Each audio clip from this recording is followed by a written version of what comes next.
Okay, I guess we'll get ready to get going. Thanks for joining us this afternoon. I can tell you a little over a year ago, life got way, way better for me. We were very, very fortunate to have had the university in Billings close down their AutoCAD course structure, and there was a young gentleman that taught it at the university and applied for the position that we had just recently opened at KOA, and Jeff has come into our lives as far as the family there at home, at the home office, and he's just amazing. And one of the things that he's taken on due to his past experience is working with folks on remodeling the existing main buildings, A-frames and others. We put him to work on some of the company-owned properties as recently as just a couple months ago, and he's been very, very busy in that aspect. He brings a wealth of experience from his previous career where he designed airport restaurants and retail, standalone retail. He's got an extensive design background. He does things with AutoCAD that makes me look like I'm using crayons. He's an amazing guy. And we're really excited because he's going to step up, and this is going to be his very first KOA convention presentation. So warm welcome for Jeff, and I'm going to turn it over to him. Thank you. Thanks, Doug. Of course, this is my first presentation, so PowerPoint is all squirrely on me right now. And maybe, Doug, you want to maybe help me figure out this clicker real quick? It's on. It's advancing them on this, but not up there. You need to be on your presentation. Present online from beginning. Current slide.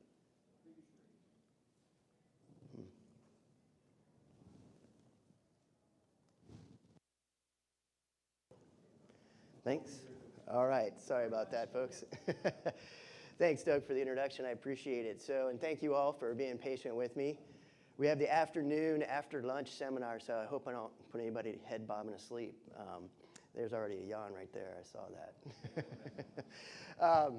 So as you said, my background is in design, retail, hospitality design, what I went to school for, and what I did right out of college for about a decade or so. And I was lucky enough to be able to find a position where I get to combine my passion for the outdoors, my passion for sustainability and sustainable design, and design itself. So I feel really lucky and fortunate. And today we're going to talk about remodeling A-frames, updating them. We're going to look at some case studies. I've got several examples to share with you. And we've also got some ideas to look forward in the way of materials and layouts. You want to consider some different layouts and floor plans. And we'll also have some opportunity at the end for questions and discussion. And if you guys have any experiences of your own that you could care to share with us, I think that'd be a great way for us to exchange information. So without further ado, this is the old Two Guns KOA. And it's actually not terribly far from here. And I drove by it here before convention. I came out a little early. And I was coming back from Petrified Forest National Park, and you can see this right from the highway. It's near Winslow, Arizona. And as you can see, hopefully your A-frame is not as bad as old Two Guns here, but I just thought it was kind of a fun reminder of just how old our A-frames are oftentimes. Built in the 60s, the 70s, the 80s. The flat roof can be problematic, as you probably are well aware of. And so the first project I'd like to share with you is Mark and Carla Lemoyne. They're fairly new owners, but they're awesome. I really have great affection for them. Had a chance to visit with them this spring, and they have the energy and enthusiasm that makes great campground owners.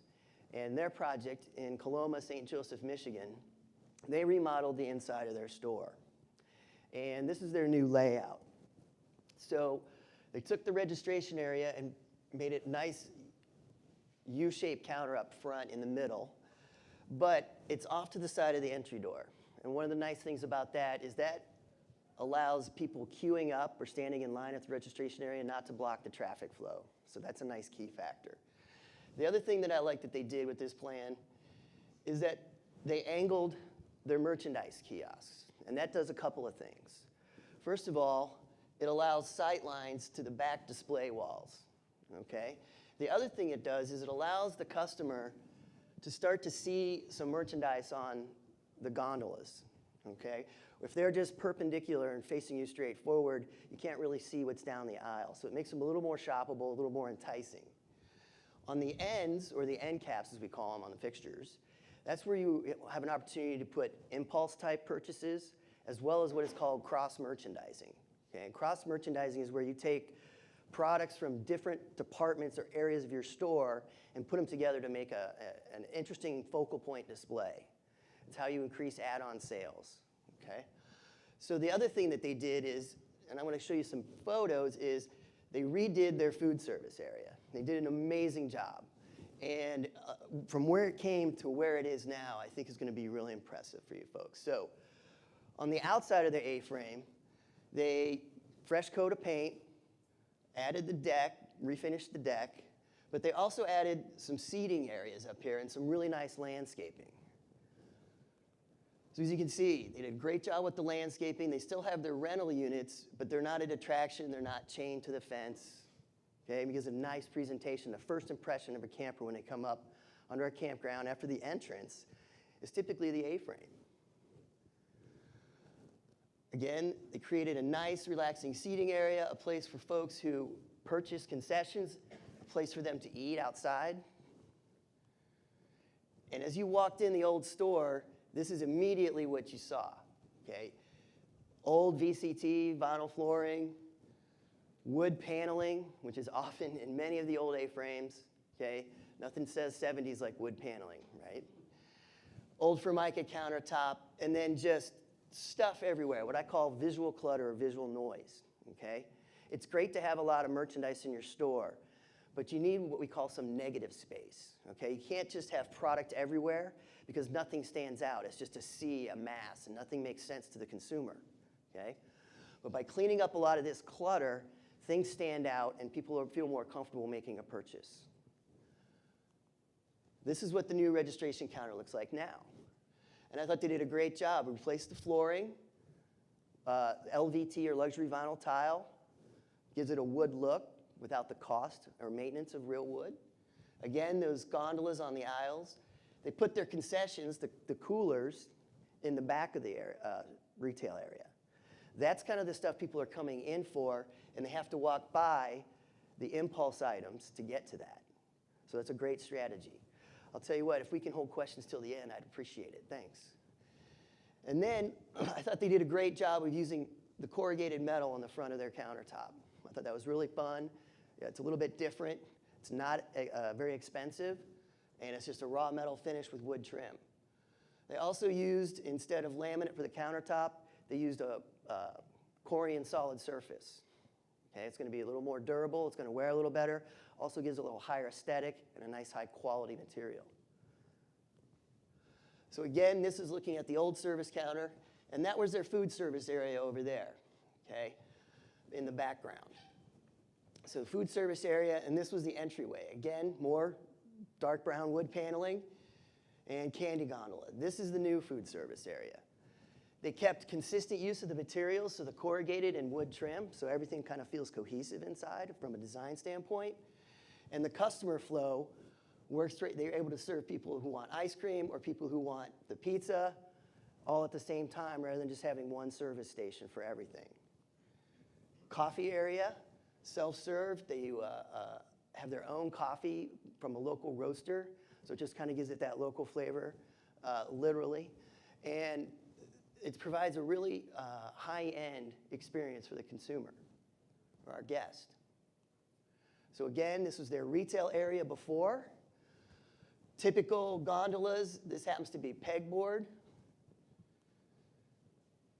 Again, a lot of product everywhere, but again, now they have less product, but it's cleaner presentation. There's not slat wall on the entire wall. Okay, I like how they just framed out a portion of it. I think that's much more effective. And again, there's not quite as much merchandise, but here's the flip side. So after remodeling their store, and by actually carrying less SKUs or less merchandise, their retail sales are they're at 380% over last year. 380%. So very, very effective. Talk about cost effective. A lot of times we think that our retail or our A-frame area isn't direct cash flow.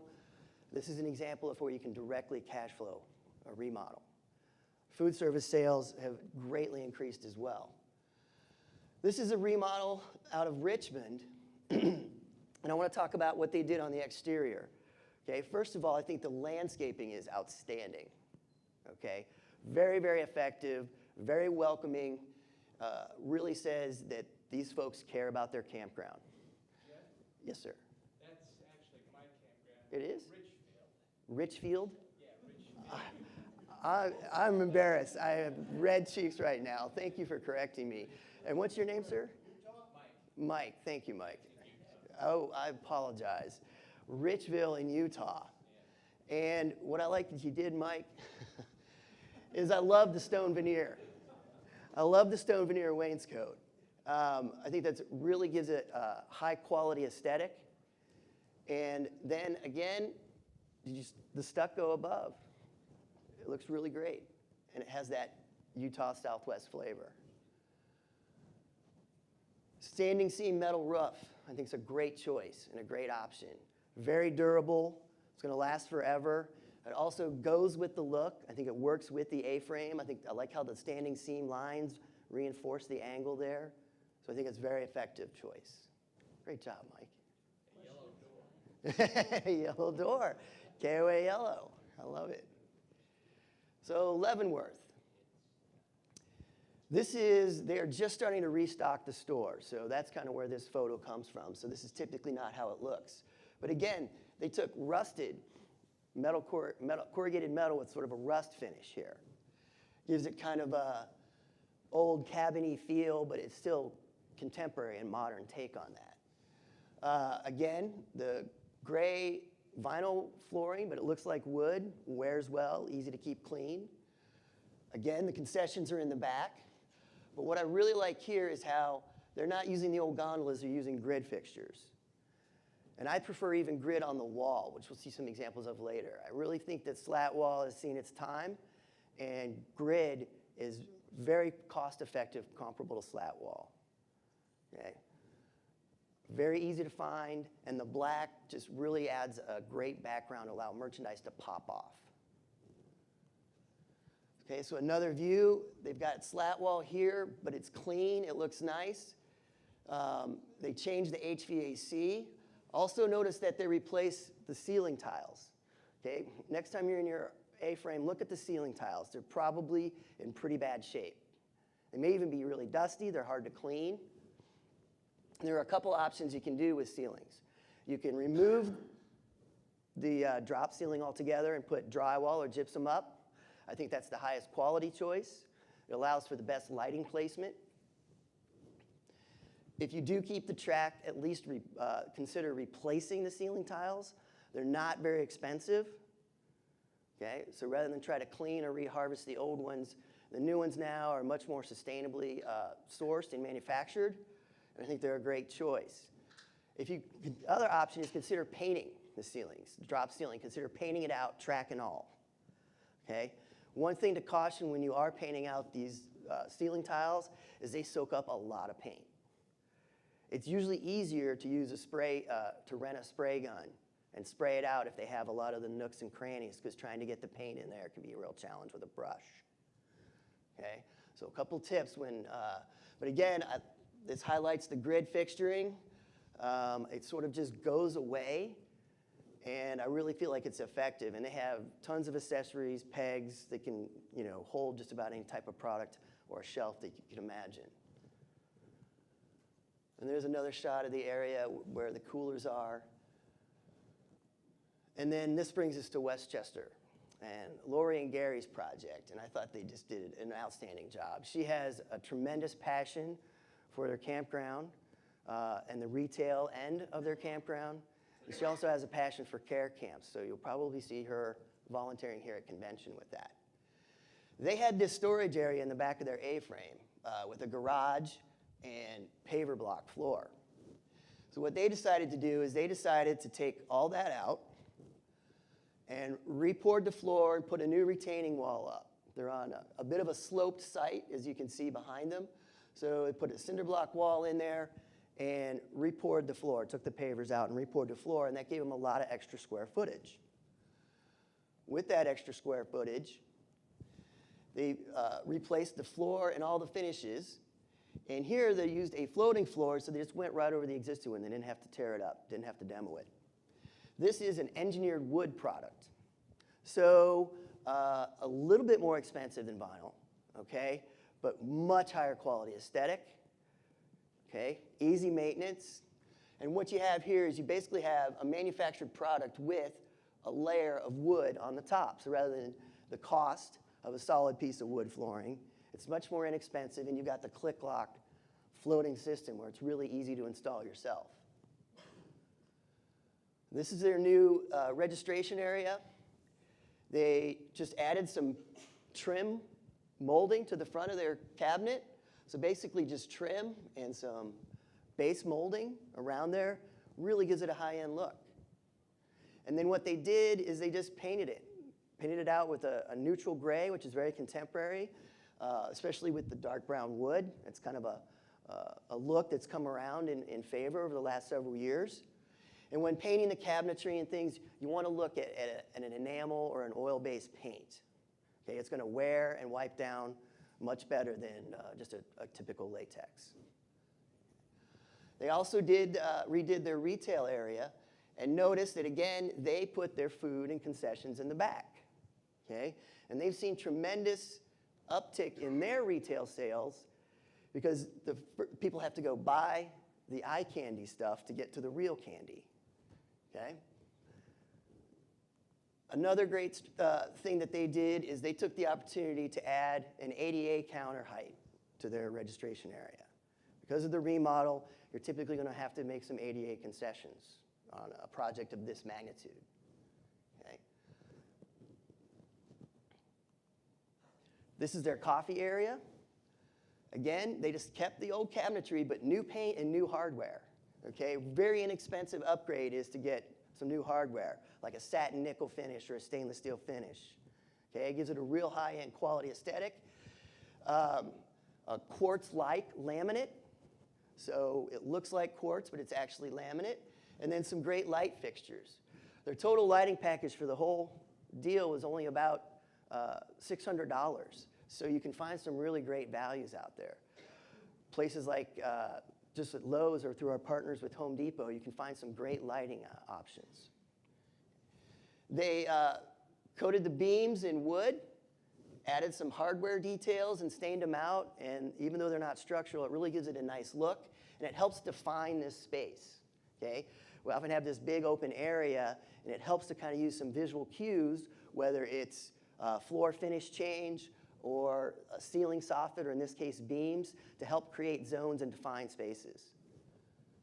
I love the chalkboard in the back. It gives it a real home, casual feel and effect.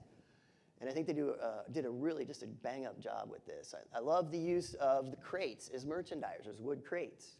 Again, getting away from pegboard, slat wall, some of our old typical fixturing. Again, and what they did is they went ahead, instead of replacing with slat wall, again, they went with this grid system. I'm a big proponent of this. It's easy to move. It's easy to rearrange. Okay? And you have a plethora of merchandising options for these. And it's very cost effective, very inexpensive.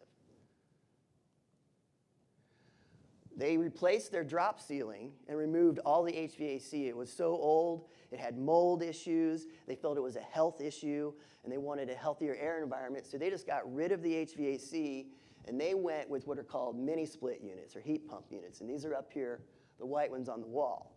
And they heat and both cool. And they run around $3,000 a unit. Again, so they gypped out the ceiling, which gives it a cleaner look, and then they were able to add canned LED lighting. Okay? When you're upgrading your A-frame, consider going to the LED lighting for a couple reasons. Number one, you're going to save money because you're saving power, okay? It's a sustainable choice. It's an economical choice. But it also gives you a better quality and color of light. So down here at the bottom is our measurements in degrees Kelvin, okay? And Kelvin is used to measure the temperature or color of light, if you will, okay? So when you look on your light bulbs, your packages of light bulbs, you're going to see lumens, which is the brightness, and that's the common way across incandescent, fluorescent, and LEDs to compare brightness is with lumens, okay? But you're also going to see a temperature rating. So the lower the temperature, the warmer the light. So in this 2700 K range, or Kelvin range, these are going to be closer to incandescent lights. Okay, right in the middle is kind of daylight, and then towards the high end are going to be your bluer lights. Okay, typically for restrooms and for lighting for merchandise, you want to stay in the warmer range. Okay, flesh tones, people look better. Okay, merchandise looks better, and it's not the cold, sterile fluorescent light. Okay, notice also as well is that around the perimeter, their lighting, they're using focused spots, okay, so that they can wash the wall and highlight the merchandise. And then they have just general can down lighting in the middle to just provide that overall ambient light. But the focusable light is great for focusing on displays and merchandise. Okay. So again, they're angling their fixtures so you can see down the rows and see towards the back wall. I love this use of interesting things like, so they're in south of Philadelphia, kind of in a colonial area of our country with a colonial feel. So they sort of have this country cart here, and it really creates an eye-catching focal point to draw you to the back of the store. So customers are going to see that, are going to be drawn to that, and that's uniqueness. And it's a great way to display product. The other thing they do really well with their merchandising is they use what we call a landscaping effect for laying out their fixtures, okay? So with this landscaping effect, first of all, as you'll see on those videos that they talked about for the retailing, and Paco Underhill, who's kind of a legend in retailing, is the natural human inclination when you walk into a store is to turn right, okay?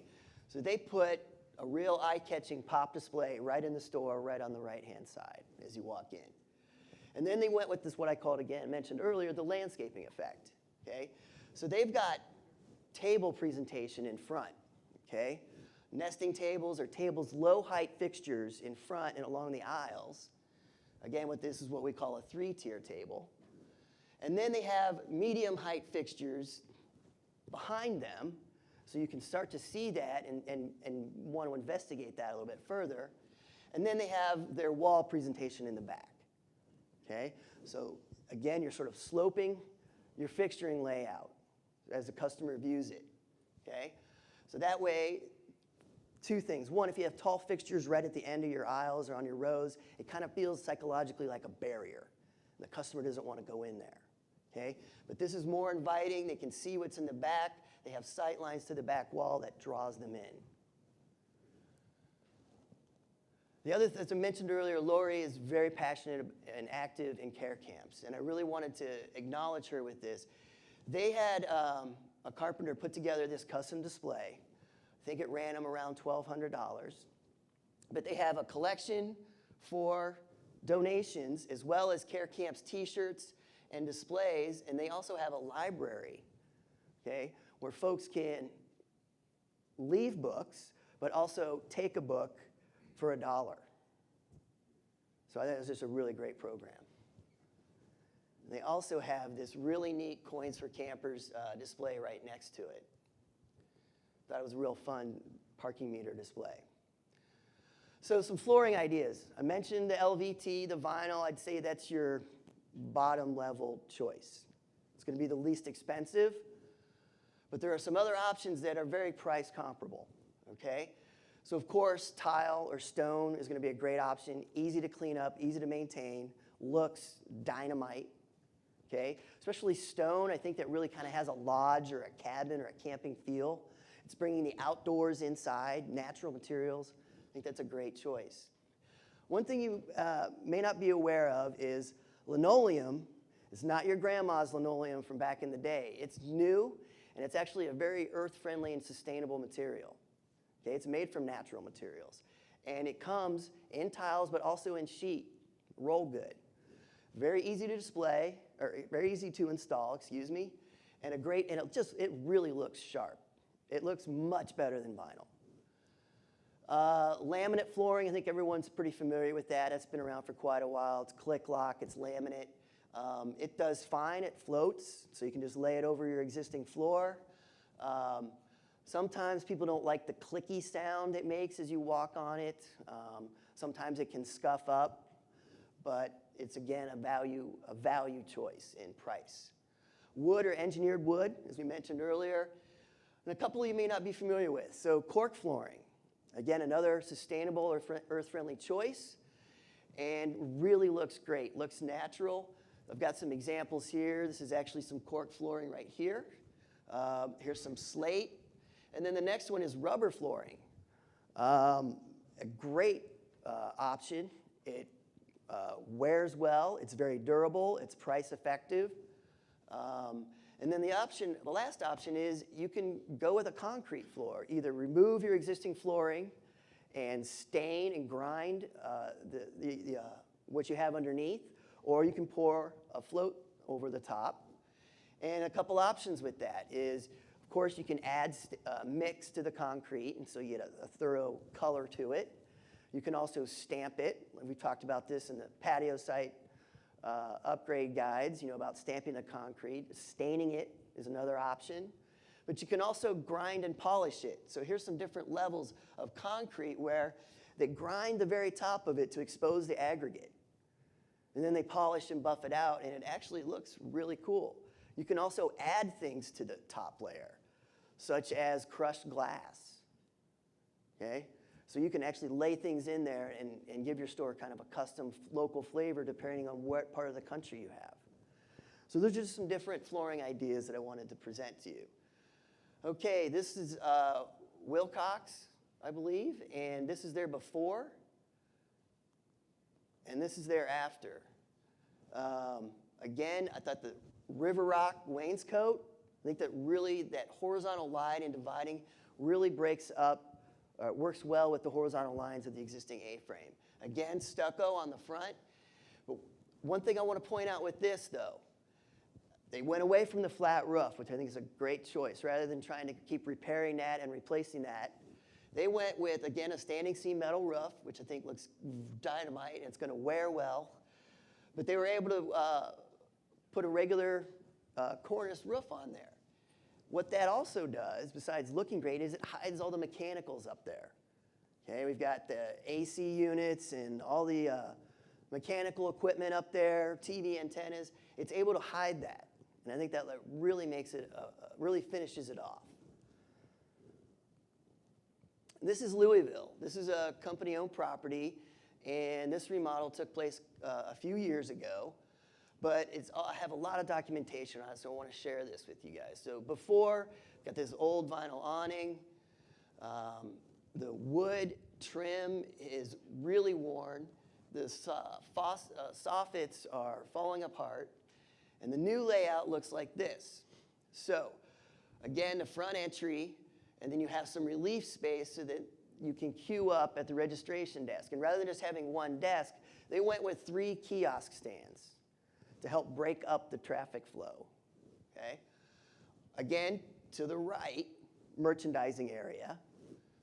And then over here, they sort of have a lifestyle comfort station, okay? Couch and a love seat, a couple of coffee tables, some really nice pendant lights, a place for folks to hang out, enjoy a cup of coffee in the morning, or if there's a crowd at the registration desk, they can put their feet up. Again, the coolers are in the back, and the food and groceries are back there as well. And then the coffee bar right here. So then the outside, again, you can see the old privacy screens. The wood is rotting. The paint is faded and old. Water damage. I mean, really, a building's #1 enemy is moisture. Okay? Wherever it comes from, that's going to be what destroys a building. And there's the outside of the bathrooms now. They went with a cement fiberboard siding, or hardy board is a common commercial name for it, and went again with a trim band to reinforce those horizontal lines, and then went with a different type of hardy board above, which is in panels. The inside of the store, we've got pegboard everywhere, and it looks really, really dated. Merchandise everywhere, all kinds of different fixturing. It doesn't go together. This is what it looks like now as they started the remodel process. They covered the beam across the top, closed it in with gyp, and painted it out, really cleaned it up. Also created a separate zone for the grocery and the seating area. Again, the round steel posts that are supporting the structures and the A-frames, they boxed it in and covered it. Put some nice trim, and rather than making it an eyesore, it actually enhances the character of the interior. So have it work with you. Light, fresh paint really brightens it up, and the white trim, significant difference from that. This was the old coffee bar back here, and part of the registration area was right by the front door when you walk in. This is that corner now. So you've got the 3 kiosks finished off with clean wood, plywood. So it's a veneer, plywood veneer. Very cost effective. It's not as expensive as solid wood, but it's got a real thin layer of real wood on the outside that you can stain, and it looks like it's solid wood. Again, this is a registration area. And so you can see where a problem is. It's right by the front door, and people are queuing up. You're going to have some traffic flow issues. This is that area now, merchandised out. Again, they notice the grid has been replaced with gypsum. And again, the fixtures are angled. Okay. The slat wall on the wall is framed out and contained in sections. It looks significantly better than the entire wall being slat wall. It also provides what we call negative space, or some space in between that's clear and empty that allows the merchandise to stand out and pop. And this was the old merchandise area. And this is the new concessions area with the coolers in the back. And the new flooring. What they did here is they went with again, an engineered hardwood, but it's actually got a textured scrape to it.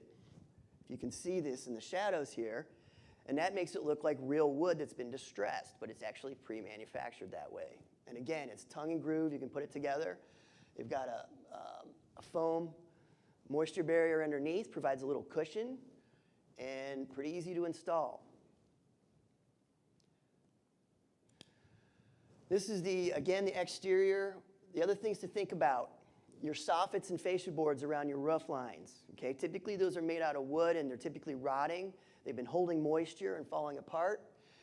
If you're going to replace them, I would consider using cement fiberboard underneath and then cladding it in aluminum trim. Okay, it's going to wear better, it's going to last longer, and it's going to look sharp. Also, don't forget your gutters. As I said before, moisture is going to be your enemy, so you want to keep water away and draining away from the roof.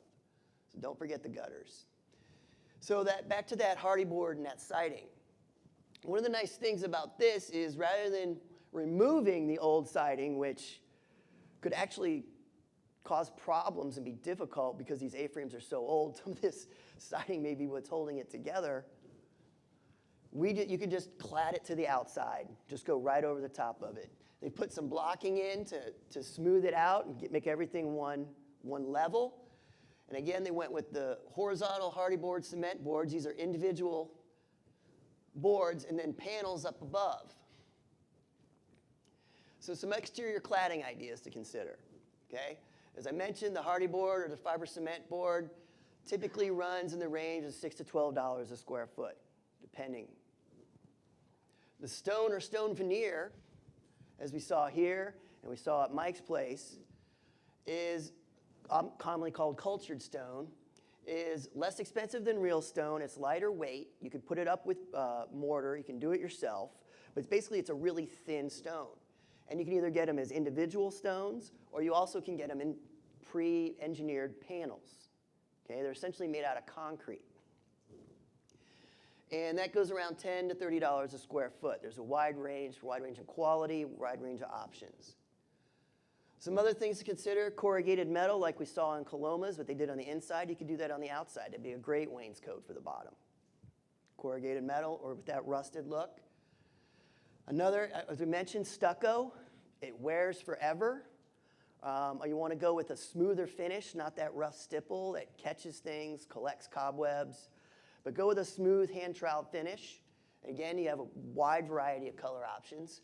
And then for the roof, again, the metal roof, I really think is the way to go. Standing seam or something similar. It's going to wear really well and probably outlast the building.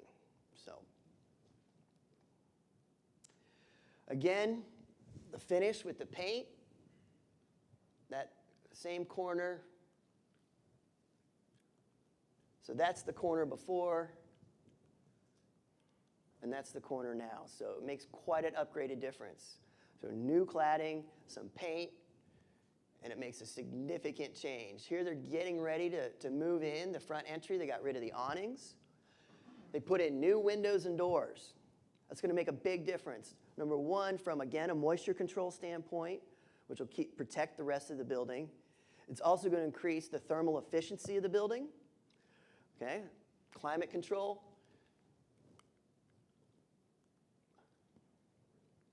Another shot of the exterior. And then this brings us to Great Falls, which is one of Lauren's new projects that's coming up. Lauren Smith, perhaps you're at the ADA or the bathroom remodel presentation this morning, but he's the owner of the Great Falls KOA, and they are about working with an architect to change their A-frame from this, and all we have are some concepts right now, but I thought it was a pretty interesting idea. So from Google Earth, this is their A-frame footprint right now up top, the large white rectangle. That's going to be their new A-frame, so it's going to go considerably larger in size, so they're going to add on to it and refinish the outside and roof. And that's going to be the new look. It was really great. I like how they used the planters out front, again, to bring in some landscape aesthetic. The overhead porch area is a great area for sitting. The industrial see-through door can be rolled up in warm weather and open up that space for recreation, for hangout. Again, they're using a stone face on the front, and then they're adding a lot of glass to the A-frame. I think it looks really sharp, very contemporary. They're going to go with a metal, again, a metal roof. Really neat idea for the area above the door, the glass area above the door, is they're going to consider using a adhesive film that looks like frosted glass or stained glass and have it look like the mountainside that they're located near. It allows light through, but still adds a subtle design interest to it. So I can't wait to see that finished.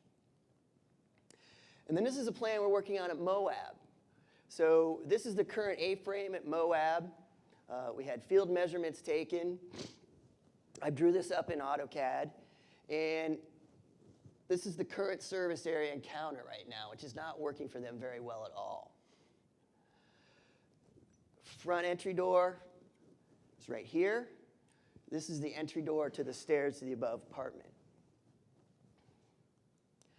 This was one of the first concepts we came up with for this, all right? So a couple of things. The first thing you'll notice is that we added a vestibule. Moab's really hot, okay, really dusty. So rather than having the door directly open into the interior of the A-frame, we added the vestibule to help control dust and what's tracked into the store, and also to help control climate, okay, help keep the air conditioning inside and not outside. We added nesting tables, again, low fixtures around the aisles, taller floor fixtures, and then wall fixturing around. These gray dotted lines, again, are ceiling soffits, a drop ceiling soffit, about 18 inches. Again, it's going to help define zones and add character to the space. Service counters right here up front, convenient, with a great display, built-in cabinetry display behind the service counter area to help promote the brand. Again, the beverages and freezer chests in the back. And then in the floor inset are walk-off mats that are built in right into the floor. Easier to clean, very, very durable, don't slide around, don't move on you. And then where the original pool was is being converted to a patio deck area for people to gather, hang out, a fireplace, and again, a vestibule leading out to there as well. The thing we didn't like with this is where the service counter is. It's right by the front door. So as people are queuing up, they're going to create a traffic flow jam. So we decided to go in a different direction with this design, kept the vestibule, but moved the service counter area over here. And the thinking behind this is we already have some existing windows, and we don't want to get rid of windows. But since those windows are there, we can't really use that as merchandising area. So why not move the service counter over here, relieve traffic flow from the front entry, and create a little nook for the service counter area over here. We've got wall fixturing here for impulse purchases. And again, low fixtures in front, taller fixtures in the back, and then wall systems around. Beverage coolers over here by the service counter, and then a smaller entry out to that patio area. So, also available on eCamp is KOA has put together some suggestions. You, of course, are not bound to these in any way, but some suggestions for color and material schemes. Okay? So this one is called Sunset, and all of these paints are spec'd out, and so you can wainscot options, Corian, the carpet, the tiles, everything's been spec'd out, so it makes it easy for you to just have a kit of parts. Here are the materials and the samples, and that's how it's going to look. And we've got several of these put together. So Sunset, earth tones, warmer, one of my favorite options. And then we have Sapphire with the blue trim. A little coolers, some cool grays, the Corian and tile. Forest, like this one a lot. Green's my favorite color. But Forest, again, more earth tones. It feels a little bit more like camping to me. Feels a little bit more like a lodge. Speaks to kind of the heritage of the KOA. And then last but not least, the earth tones with buckthorn, cream, and sand tan. It's probably my least preferable. So as I finish up here and conclude, think about some things when you're remodeling or refinishing your A-frame. So consider sustainability and efficiency. Okay, it's going to save you money, and it's also a smart choice as far as lowering your energy bills. Okay, new windows and doors. Consider that option.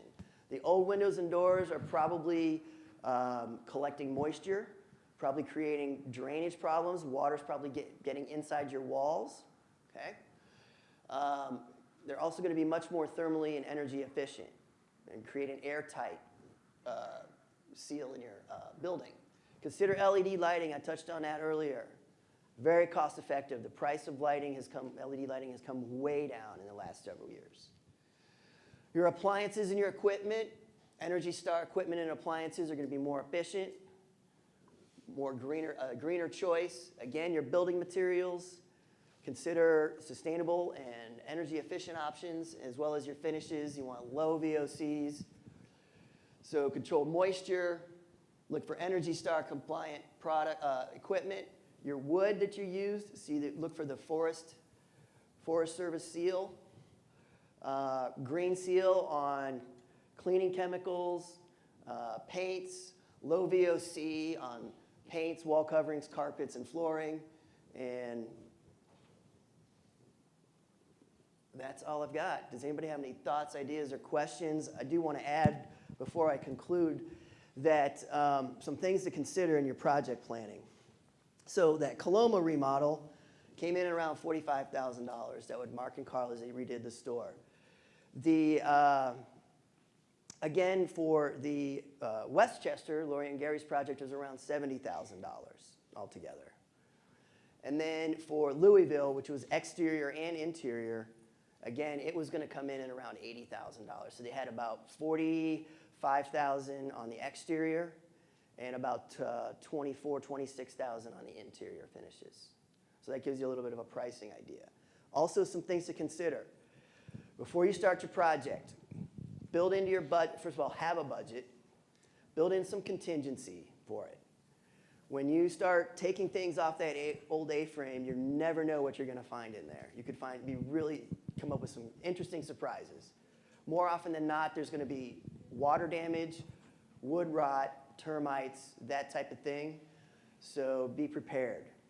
The other thing to do is to keep a detailed record and budget as you spend, so you know exactly where you are. And the other thing I want to recommend is the more detailed plans you provide a contractor, okay, the less chance you're going to have for change orders later on. Okay, the more thought out their bid's going to be and the more accurate their bid's going to be. So if you're not comfortable with that, seek help and advice. You can get away with a sketch on a napkin, but it just kind of leaves yourself open to change orders, which tend to be very, very expensive with contractors. Okay? So any questions? I knew you had a question in the back. How can I help you? Yeah, my question is with the flooring. So we've got some dated VCT flooring down, and I think I want to put vinyl plank over it. We have to be careful. We get some water intrusion a couple times a year during heavy rains. Okay. So wood would be a no-go there. So my question is, can you put that vinyl plank over the existing VCT, or because I've heard getting You that stuff can. out and removing adhesive is You a can. challenge. And again, if you remember that slide where they had that thin layer of foam, roll foam, I would recommend that. Or they even have thinner, like a Tyvek type material, but it's a water protector. So if you do get water in there, it doesn't go underneath and sit. The other thing to consider is if you're going to float it over the top, look at your transitions at your doorways and see if you're going to have any issues there. Those are the only real sticky trick points that I would worry about. No, I thought that vinyl plank, doesn't that glue down? Or like, Well, there's different kinds. You can get glue down, but you can also get click lock. So, I mean, there's different. If it's floating, then you want that protector. If it's glue down, you don't need that, obviously. The only thing I would recommend is take a look at your floor and see if you have any low spots or any areas you might need to do a little fill. But otherwise, you can glue right on top of that. So just pay attention to your door transitions, and you should be fine.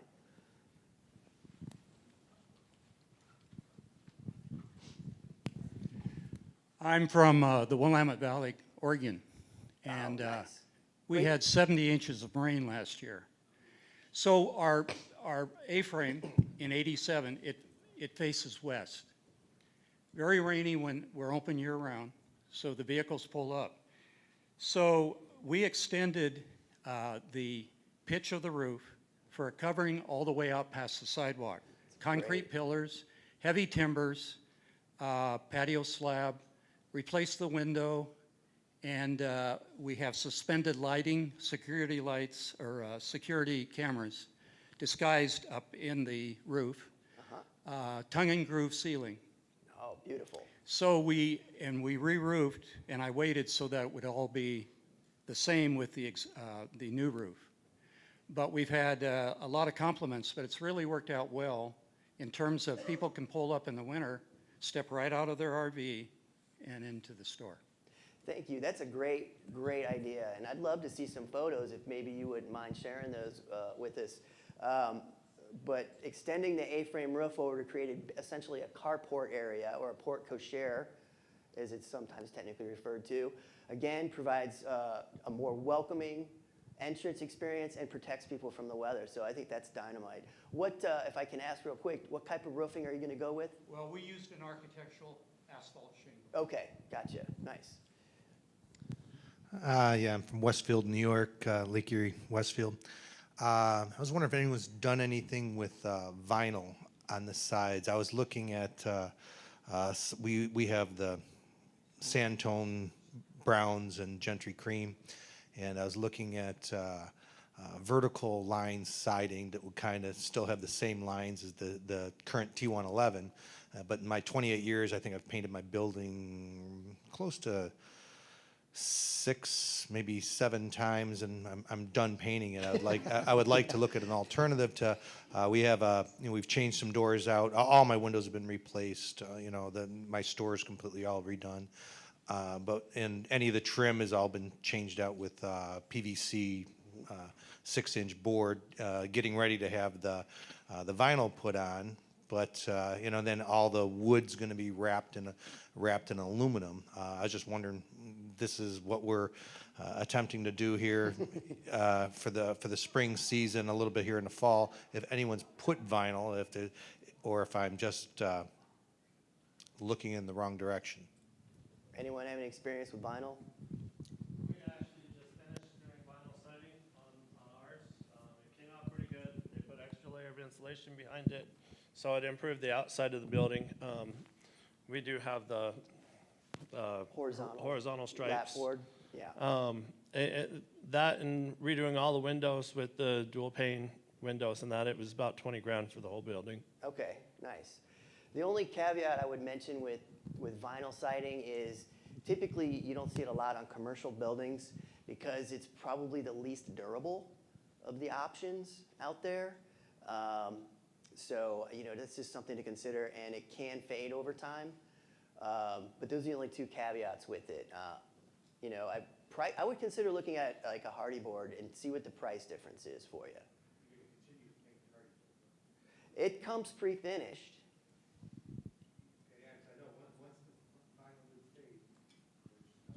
Yeah. Well, if you do go with it, again, I would recommend the insulation that goes behind it that provides impact resistance and protection against it. So I would consider that upgrade if you go that option. Hi. Hi, we're going to be in need of a new roof on our A-frame sooner than later, and I got a quote and about fell over. What's the going price for replacing the roof? That's a good question. I don't have any hard numbers off the You top got of my a head. ballpark? Anyone? What were your prices for Willamette? For ours, I had 3 bids. It's kind of unbelievable, but 16,000, 12,000, and 8,000. The 8,000 was much more detailed. This was architectural asphalt shingle. With a vapor layer and everything. They replaced the gutters and the skylights. And the flat roof? And the flat roof. They did everything for 8,000. This company, that's why I think it's worthwhile shopping. They received 60 bids in one day. 60 requests. So we were backed up from May. We just finished this last week. That's when they got to us. They were done in a day and a half. But it was the shopping around, which was so important. That saved me, $8,000. I think that's a great point, and I just want to add real quick that we're kind of running out of time, and I get your suggestion. That's a great point. When you are getting work and you're getting bids, I recommend a minimum of 3 bids. Okay? I think it gives you a very good comparison because you're usually going to get a high, you're going to get a low, and in a middle somewhere. But you can see if anything's really out of whack.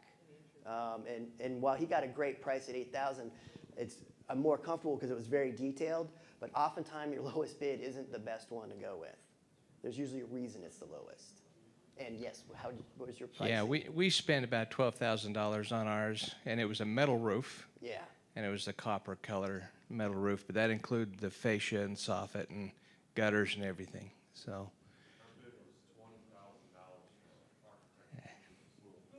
Get some more bids.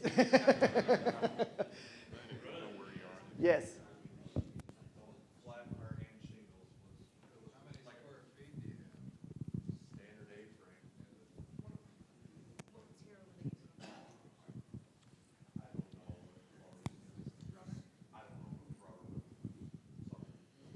Yes, sir. Do I understand that the gentleman from, was it Wilcox, Arizona, that is here? No, it was Richville, Utah. Oh, with the pictures that you showed? Yes. With the roof that was redone? That is absolutely gorgeous. It's beautiful.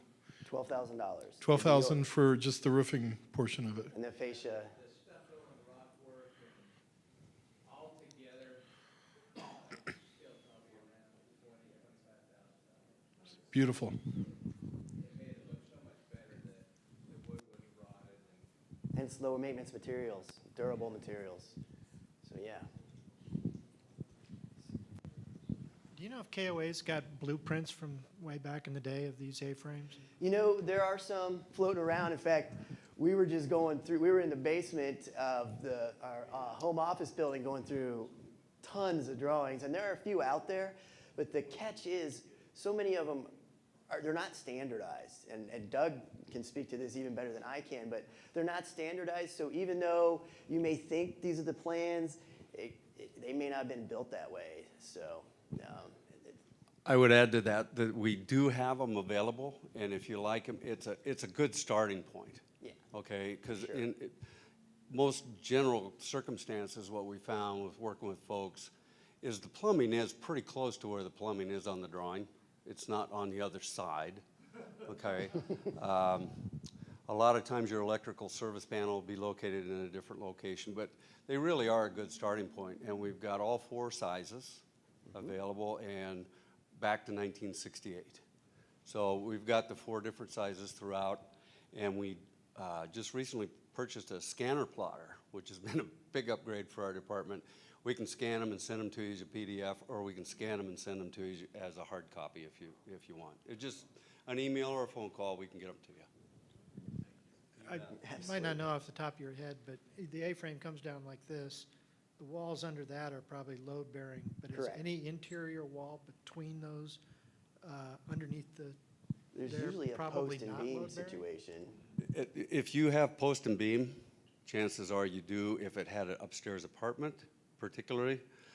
Again, depending on the size and the year, we can get you close. But in a case like that, before you knock it out, make sure you jack it up and brace it first, okay? Same thing with your old A's. If your A's are rotting, most of those can be taken out, but we always say brace the front before you cut it loose. Okay? Just a word of advice.